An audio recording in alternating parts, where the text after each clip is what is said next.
History remembers its powerful men. Their conquests, their laws, their empires, all etched into the bedrock of our past. But look closer, into the shadows of the throne rooms and the smoke of the battlefields, and you will find a different kind of power.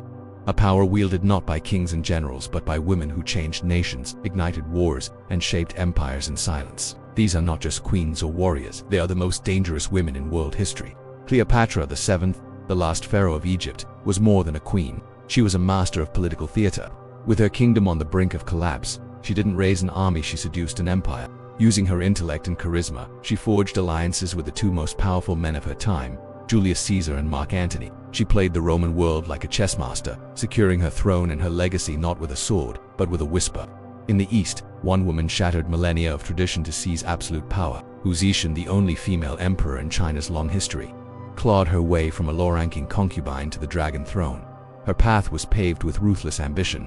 Whispers of assassinations, including those of her own children, followed her rise. Through masterful manipulation and brutal political strategy, she created a dynasty all her own, proving that a woman's will could be as unyielding as any emperor's. Isabella of Castile, the Iron Queen of Spain, was a monarch forged in piety and steel.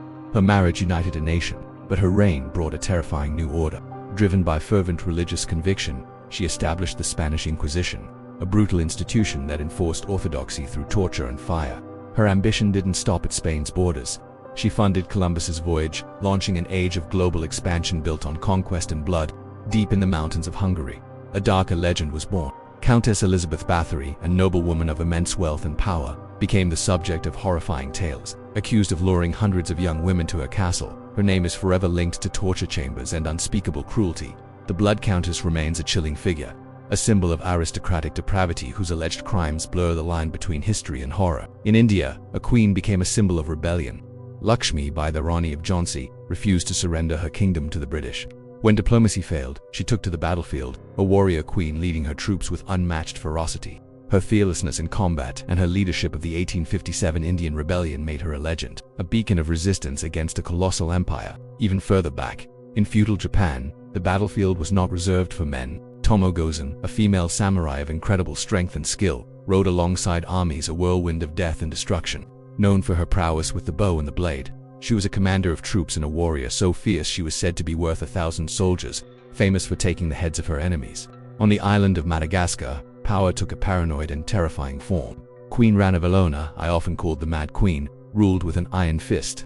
Her reign was marked by mass executions, forced labor, and cruel trials by ordeal. She fiercely resisted European influence, implementing isolationist policies that decimated her own population but preserved her nation's sovereignty through sheer terror. The Roman Empire, the mightiest force in the ancient world, learned to fear a woman's rage. Boudica, the Celtic queen of the Iceni tribe, led a rebellion of shocking violence after being brutalized by the Romans. Her army burned Roman cities like London and Colchester to the ground, massacring tens of thousands. She became a symbol of defiance, a storm of vengeance that nearly drove Rome from Britain.